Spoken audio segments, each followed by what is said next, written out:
नमस्कार साथियों, मैं पंकज। अगर आप सी टेट की परीक्षा को देने वाले हैं या सी टेट की परीक्षा की तैयारी करते हैं तो आपको पता होगा कि सी टेट की परीक्षा में प्रीवियस ईयर के प्रश्न काफ़ी मायने रखते हैं। अब तक देखेंगे आपने कितनी तैयारी की है, कुछ मायने नहीं रखता है। अगर आपकी तैयारी अच्छी है तब तो कोई बात ही नहीं है, लेकिन अंतिम समय तक आपने अभी तक कुछ नहीं पढ़ा है तो इन अंतिम दिनों में प्रीवियस ईयर के प्रश्न को आप अच्छे से देख लेते हैं, समझ लेते हैं, तो आप देखेंगे कि सी टेट का पेपर का पैटर्न ऐसा है कि आपको ये पैटर्न पकड़ के ही चलता है। पैटर्न से आपको अलग देखने को नहीं मिलता है और प्रीवियस ईयर के प्रश्नों को बार बार इसमें रिपीट करता है। तो प्रीवियस ईयर के प्रश्नों को आप एक बार जरूर देख लीजिएगा। इससे पहले हमने काफ़ी सारा प्रीवियस ईयर के प्रश्नों का वीडियो डाला हुआ है, अलग अलग छोटे छोटे समय के अंतराल के लिए। तो आप वो जरूर जाके देख लीजिएगा, आपका ज़्यादा समय भी नहीं लगेगा और आप देखेंगे कि आप परीक्षा में बहुत अच्छा करेंगे प्रीवियस ईयर के प्रश्नों के बेस पे। तो आज हम इस वीडियो में जानेंगे जो 4 जनवरी 2022 यानी पिछले वर्ष आप देखेंगे कि पहली बार कंप्यूटर बेस्ड टेस्ट जो हुआ था सीबीटी मोड में, तो 4 जनवरी 2022 को कौन कौन से प्रश्न आए थे आपके बाल विकास एवं शिक्षा शास्त्र के अंतर्गत। तो उन महत्वपूर्ण प्रश्नों को देखते हुए समझते हुए चलेंगे। आप इन प्रश्नों को एक बार देख लेंगे, समझ लेंगे, तो इसका फायदा आपका ये होगा कि अगर आप परीक्षा में बैठेंगे तो आपके सामने से इससे जुड़ा हुआ कोई भी प्रश्न गुजरेगा तो आप आसानी से इसे हल कर जाएंगे और आपका वो सही हो जाएगा। तो आइए देखते हैं 4 जनवरी को बाल विकास एवं सीडीपी में किस तरह के प्रश्न आए थे। तो आप देखेंगे कि पहला प्रश्न था, निम्नलिखित में से कौन सा कौशल स्थूल कौशल के उपयोग का उदाहरण है। स्थूल कौशल, स्थूल का मतलब ये समझिए कि स्थूल कहने का मतलब यहाँ पे ये है कि जो जिससे आप देखेंगे कि जो बैठना होता है, खड़ा होता है, चलना और भागना स्थूल क्रियात्मक कौशल के अंतर्गत आता है। अर्थात कहने का मतलब ये है कि जिसमें शरीर की बड़ी पेशियाँ, जो शरीर की बड़ी पेशियाँ जैसे कंधे, बाजू और टांगों की पेशियों की सहायता से मदद से किया जाता है, आप उसे ही स्थूल कौशल के अंतर्गत कहेंगे। तो आप इसमें देखेंगे कि एक पैर पर संतुलन करना, तो ये पैर की बड़ी हड्डी के तहत होगा। तो ये ही आपका स्थूल कौशल का एक उदाहरण है। तो आपका पहला विकल्प इसमें सही हो जाएगा। तो इसी प्रकार से प्रश्न आप देखेंगे कि आपके सी टेट में बनते हैं। तो अगले प्रश्न को देखिए, विकासात्मक परिवर्तन किसका परिणाम है, आपसे ये पूछा है। तो आप देखेंगे कि आनुवंशिक और पर्यावरणीय परिस्थितियों का एक अनूठा संयोजन है आपका जो विकासात्मक परिवर्तन होता है। तो आपका इसमें पहला ही विकल्प सही हो जाएगा।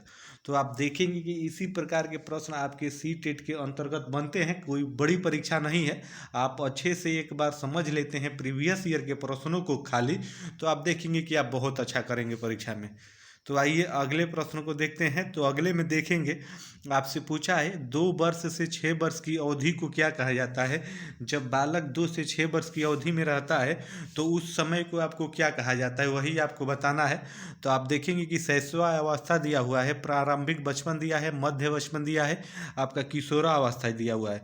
तो 2 से 6 वर्ष का समय होता है। आप देखेंगे ये प्रारंभिक बचपन के तहत आता है। तो अब आपका विकल्प इसमें दूसरा सही हो जाएगा।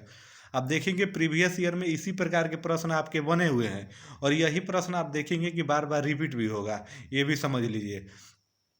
यहाँ पे देखिए कथन और निष्कर्ष से आप देखेंगे आपके प्रश्न हर शिफ्ट में आपको 1 से 2 देखने को जरूर मिलेंगे।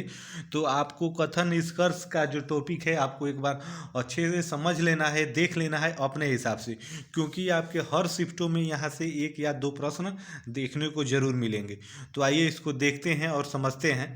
तो आप देखेंगे कि पहला अभिकथन में आपका दिया हुआ है, शहरों में बच्चों का बहुत सारा खेल उन रियलिटी शो पर आधारित होता है जो वो देखते हैं। तो ये आपका एकदम कथन सही है। आप जो देखेंगे जो शहरों के बच्चे होते हैं, ढेर सारा खेल तो होता है लेकिन रियलिटी शो जो टीवी पे आता है उसी पे वो आधारित होता है। तो आपका पहला ये कथन सही है। अब इसका आप कारण देख लीजिए। इन दिनों परिवारों और साथियों के अलावा मीडिया बच्चों के समाजीकरण का एक महत्वपूर्ण माध्यम बनता जा रहा है। तो आप देखेंगे कि आपका ये भी जो कारण है, कारण में दिया हुआ है, वो भी आपका सही है और इसी में आप कारण में ही आपका जो अभिकथन है निहित है।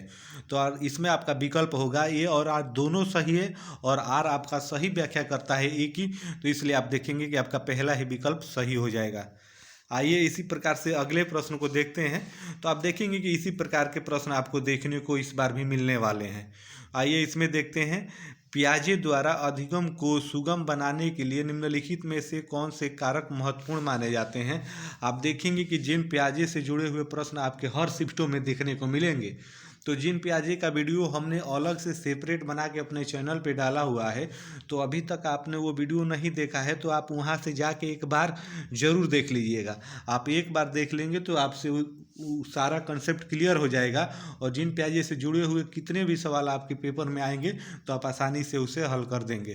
तो आइए इसमें देखते हैं। तो आप देखेंगे इसमें आपसे पूछा है कि पियाजे द्वारा अधिगम को सुगम बनाने के लिए निम्नलिखित में से कौन सा कारक महत्वपूर्ण माना गया है, आपको वो बताना है। तो देखेंगे कि शिक्षा की गतिशीलता, जी पियाजे महोदय ने शिक्षा की गतिशीलता को माना है, तो ये आपका पहला कारक सही है। उसके बाद देखेंगे विविध सामग्रियों का प्रावधान, ये भी आपका सही है। उसके बाद मध्य स्तरीय नवीन अनुभव प्रदान करना, ये भी आपका विकल्प सही है। उसके बाद सकारात्मक और नकारात्मक पुनर्बलन को सुनिश्चित करना, तो जिन पियाजे महोदय ने इसकी बात नहीं कही है, तो आपका पहला और दूसरा तीसरा तीनों विकल्प सही है। तो जिसमें आपका 1 2 3 दिया रहेगा वो आपका विकल्प सही होगा। तो आप देखेंगे दूसरे में दिया हुआ है, तो आपका दूसरा विकल्प इस प्रकार से सही हो जाएगा। आइए इसी प्रकार से अगले प्रश्न को देखते हैं। तो अगले में देखेंगे आपसे पूछा है कि किस स्तर पर बच्चों में अपने आसपास की दुनिया के बारे में एक जीवादी दृष्टिकोण होता है, और वे मानते हैं कि पेड़ पौधे, चलते हुए बादलों और लुढ़कते हुए पत्थरों की मंशाएं और इरादे हो सकते हैं, आपको ये बताना है। तो ये किस अवस्था में आता है आपको ये बताना है। तो आप देखेंगे संवेदी चालक अवस्था, यानी आप जो 0 से 2 वर्ष की होता है उसे संवेदी चालक कहते हैं। तो आपका ये पूर्व संक्रियात्मक अवस्था के अंतर्गत आता है, यानी प्रारंभिक बचपन के अंतर्गत आता है, जो आप देखेंगे 2 से 7 वर्ष तक होता है। तो आपका इसमें विकल्प दूसरा ही सही हो जाएगा, आगे आपको देखने की जरूरत ही नहीं है। आइए इसी प्रकार से अगले प्रश्न को देखते हैं। तो अगले में देखेंगे आपसे पूछा है कि किसके सिद्धांत में भाषा बच्चों के संज्ञानात्मक विकास में महत्वपूर्ण भूमिका निभाती है, आपको ये बताना है कि किसके सिद्धांत में जो भाषा होती है बच्चों के संज्ञानात्मक विकास में महत्वपूर्ण भूमिका निभाती है, आपको वही इसमें बताना है। तो भाषा सांस्कृतिक के समाज की जहाँ पे भी बात की जाए, तो आप देखेंगे कि लेबैगोसिस के जुड़ा हुआ आपका शब्द है। तो जहाँ पे भी भाषा की बात आएगी, संज्ञानात्मकता की बात आएगी, तो आप लेबैगोस्की लगा देंगे, आपका विकल्प हमेशा वहाँ पे सही होगा। तो इस प्रकार से इसमें विकल्प आपका पहला सही है। आइए अगले प्रश्न को देखते हैं। तो अगले में देखेंगे आपसे पूछा है बैगोस्की के अनुसार बच्चे किस प्रकार सीखते हैं, आपको इसमें ये बताना है। जो बैगोस्की महोदय थे उनके अनुसार बच्चे किस प्रकार से सीखते हैं, आपको ये बताना है। प्रतियोगिताओं के द्वारा, तो ये आपका विकल्प नहीं होगा। प्रतियोगिताओं की बात आप देखेंगे बैगोस्की ने कभी नहीं कही है, तो आपका इसमें नहीं होगा। साथियों के साथ बातचीत करके, जी हाँ, सहयोगात्मक रवैया अपना के, यानी साथियों के साथ बातचीत करके, तो ये आपका विकल्प पॉजिटिव है, सकारात्मक है। तो आपका विकल्प यही इसमें सही हो जाएगा। इसी की बात कहे हैं आपके बैगोस्की साहब ने। आइए अगले प्रश्न को देखते हैं। तो अगले में देखेंगे पूछा है एक बाल केंद्रित कक्षा में बच्चे कैसे होते हैं, आपको वो बताना है कि निष्क्रिय नकलची के रूप में देखे जा सकते हैं। उसके बाद आप देखेंगे ज्ञान के निर्माता के सक्रिय रूप में देखे जाते हैं। आगे आपको विकल्प देखने की जरूरत ही नहीं है। जहाँ पे भी बच्चे के परिप्रेक्ष्य में सक्रियता जुड़ जाए, तो आप देखेंगे निर्माता जुड़ जाए, तो आपका विकल्प पॉजिटिव होगा, और बच्चे के परिप्रेक्ष्य में आपको हमेशा सक्रिय रूप में ही देखना है। तो इसलिए आपका विकल्प इसमें दूसरा सही हो जाएगा। तो आप देखेंगे कि इसी प्रकार से प्रश्न आपके सी-टेट के अंतर्गत बनते हैं। तो आप थोड़ी सी सावधानी से प्रश्नों को एक बार अच्छे से बस पढ़ेंगे, तो पढ़ने से ही आपके आधे प्रश्न सही हो जाएंगे, अगर आप अच्छे से पढ़ना जानते हैं तो। आइए अगले प्रश्न को देखते हैं। तो निम्नलिखित में से कौन सा सही सुमेलित युग्म है, आपको वो बताना है कि इनमें से कौन सा सही सुमेलित युग्म है, तो वही आपको बताना है। तो देखिए पहला विकल्प में दिया हुआ है साझा और आज्ञाकारिता अभिविन्यास कानून तय नहीं है, अपितु समाज की भलाई के लिए बदला जा सकता है। तो ये आपका विकल्प नहीं है, ये आपका सही कथन नहीं है। उसके बाद आप देखेंगे अच्छा लड़का अच्छा लड़की अभिविन्यास दूसरों के साथ भला बनकर अनुमोदन अर्जित करते हैं। तो आपका यही विकल्प इसमें सही है। तो इस प्रकार से आपका दूसरा इसमें सही हो जाएगा। आइए अगले प्रश्न को देखते हैं। तो अगले में देखेंगे, आपसे पूछा है, हार्वर्ड गार्डनर के सिद्धांत में बुद्धि वाले व्यक्ति वनस्पति और जीवों की विभिन्न प्रजातियों की सुंदरता को पहचान सकते हैं और जान सकते हैं। तो आपको वही इसमें बताना है कि वह किस बुद्धि के अंतर्गत आएगा। कि हार्वर्ड गार्डनर के अनुसार, अब जो आपके हार्वर्ड गार्डनर महोदय हैं उनके अनुसार बुद्धि वाले व्यक्ति वनस्पति और जीवों की विभिन्न प्रजातियों को सुंदरता को पहचान सकते हैं। तो आपका स्थानिक बुद्धि के अंतर्गत आएगा, प्राकृतिक बुद्धि के, कि संगीतमय, अंतर्वैयक्तिक, आपको वही बताना है। तो इसमें आप देखेंगे कि प्राकृतिक की ही बात कही गई है, जीवों और प्रजातियों की। तो इसमें आप प्राकृतिक बुद्धिवादी हो जाएगी, प्राकृतिकवादी हो जाएगी। तो आप देखेंगे कि इसी प्रकार से आप थोड़ा सा प्रेजेंट ऑफ माइंड सही रखेंगे तो ऐसे प्रश्नों को आप आसानी से सही कर जाएंगे। आइए वही अगले प्रश्न को देखते हैं। तो देखिए, राष्ट्रीय शिक्षा नीति 2020, इससे प्रश्न आपके हर शिफ्टों में बनने ही बनने हैं। तो इसके लिए हमने सेपरेट वीडियो अपने चैनल पे राष्ट्रीय शिक्षा नीति 2020 से जुड़ा हुआ डाला हुआ है। तो अभी तक आपने नहीं देखा है तो आप सर्च करके वहाँ पे जाके देख लीजिएगा, वो आपके लिए काफ़ी फायदेमंद होगा। आप देखेंगे कि परीक्षा में तो इसमें आपको बताना है कि उसमें क्या सिफारिश की, बताना है।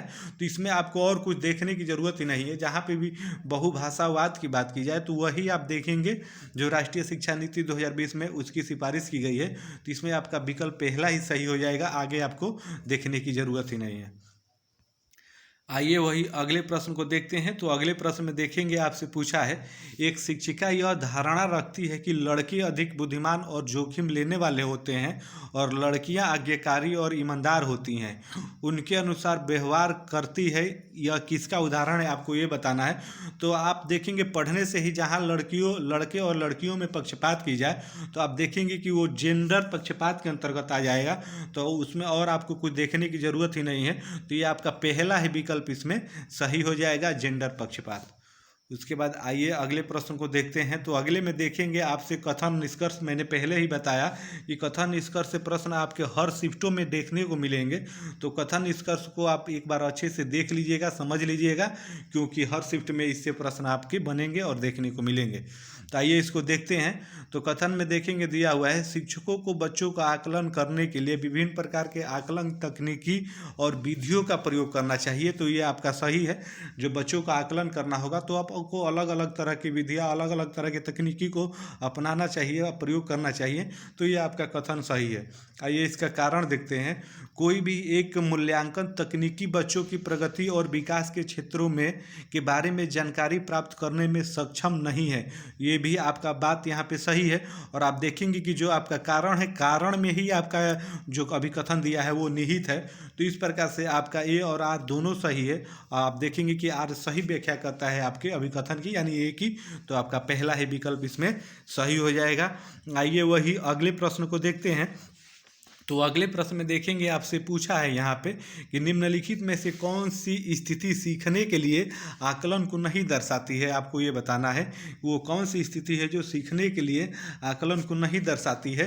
तो आपके ऑप्शन यहाँ पे दिए हुए हैं। छात्र सक्रिय रूप से सोचते हैं कि वो कहाँ है और वो कहाँ जा रहे हैं और कहाँ कैसे पहुँचेंगे। तो आप देखेंगे कि ये सीखने के लिए आकलन इसमें नहीं दर्शाया जा रहा है।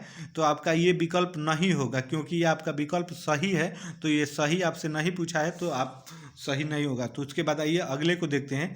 शिक्षक सीखने को सुसाधित करने के लिए रचनात्मक गुणात्मक प्रतिक्रिया देते हैं। तो ये भी आपका सकारात्मक विकल्प है। तो सकारात्मक विकल्प है तो ये आपका होगा नहीं। उसके बाद आगे आइए देखते हैं। तो प्रदर्शन बढ़ाने के लिए छात्रों के बीच लगातार तुलना की जाती है। तो ये आपका नेगेटिव है और आपका नहीं में ही आपका विकल्प पूछा हुआ है। तो आपका विकल्प तीसरा इसमें सही हो जाएगा। आपको प्रश्नों को सावधानी से पढ़ना है, क्योंकि आप देखेंगे अधिकतर आपके प्रश्न नहीं में पूछेगा और वहाँ पे आप थोड़े से कन्फ्यूजन में पड़ जाएंगे। तो फिर आपको ऑप्शन लगाने में दिक्कत हो जाएगी। तो इसलिए आपसे बार बार कह रहे हैं कि सबसे पहले आपको प्रश्नों को सावधानी से और अच्छे से पढ़ना है। आइए अगले प्रश्न को देखते हैं। समावेशी शिक्षा के लिए क्या जरूरी है। आपको यहाँ पे ये बताना है कि जो समावेशी शिक्षा होती है उसके लिए आपको क्या जरूरी है। तो इसमें आप देखेंगे लचीला शिक्षा शास्त्र आपका पहले ही दिया हुआ है।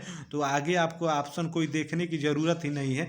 जहाँ पे भी लचीले शिक्षा शास्त्र की बात की जाए समावेशी शिक्षा के लिए, तो समावेशी शिक्षा के लिए लचीला शिक्षा शास्त्र ही जरूरी है। तो आपका यही विकल्प सही हो जाएगा, इसमें आगे देखने की ज़रूरत ही नहीं है।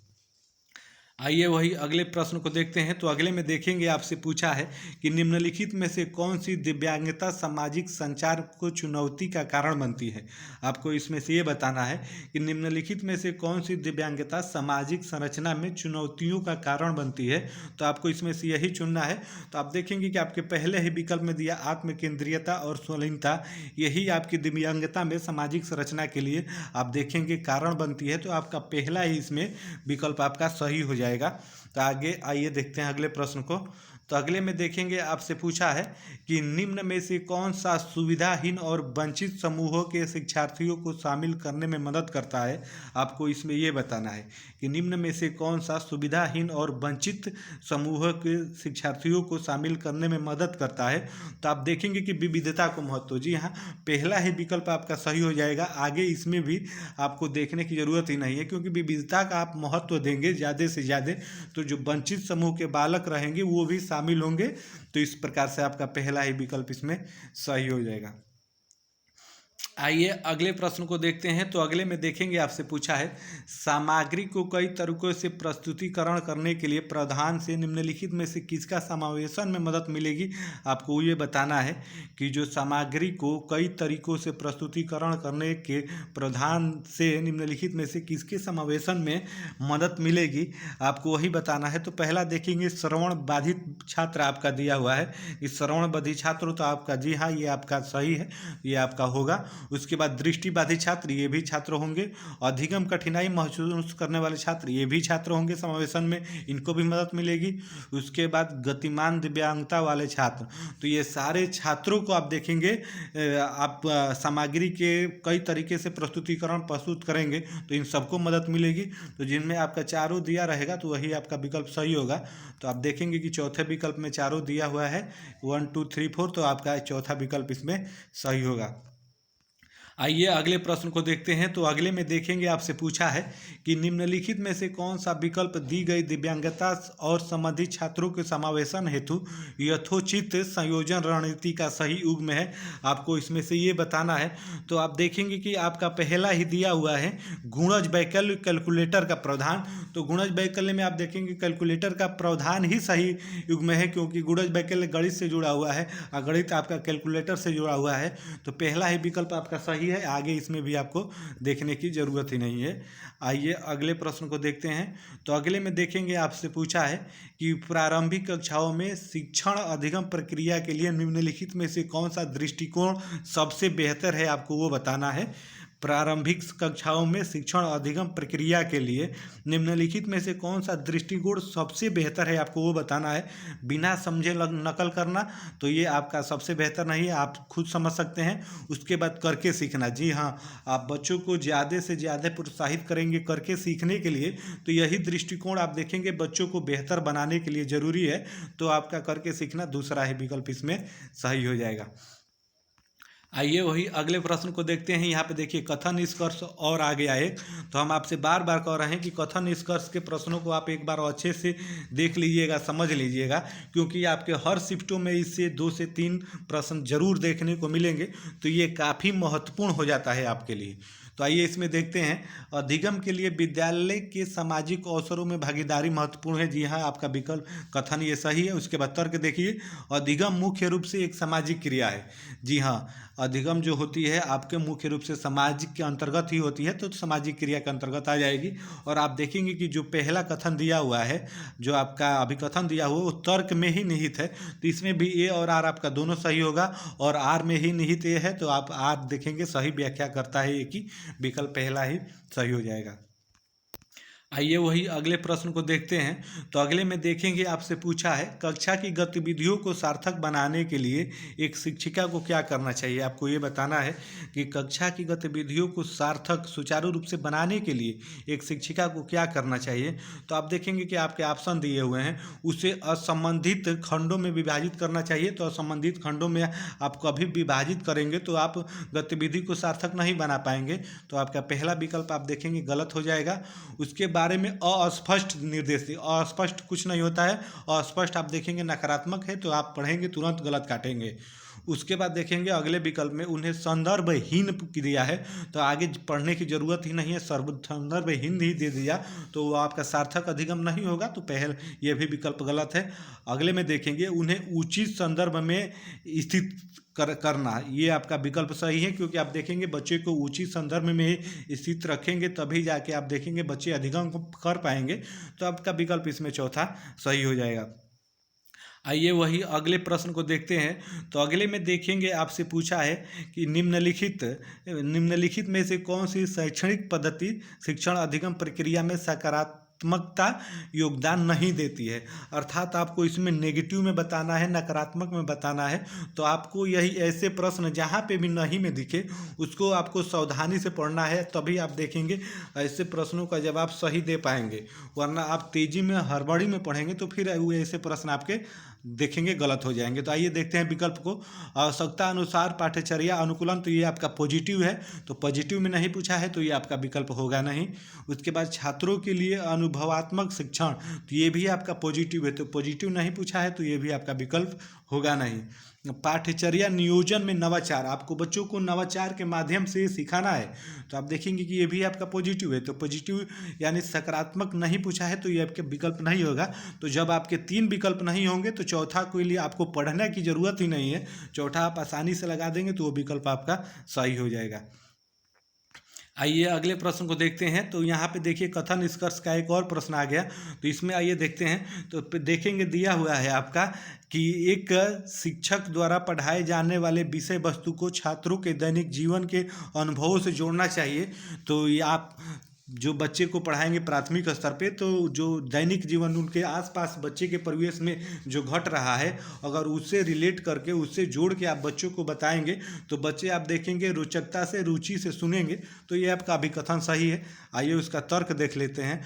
तो बच्चे स्कूल में जीवन के बहुत से महत्वपूर्ण अनुभव लेके आते हैं जिस पर शिक्षिका को ध्यान देना चाहिए, तो ये भी आपका सही है। आप देखेंगे जो भी बच्चे स्कूल जाते हैं तो बहुत सारा अनुभव अपने घर से लेके जाते हैं, सही है। और आप देखेंगे कि तर्क में ही आपका अभिकथन निहित है, तो इसमें भी आपका ए और आर दोनों सही होगा, और आर सही व्याख्या करता है ए की, अर्थात आपका विकल्प इसमें पहला सही हो जाएगा।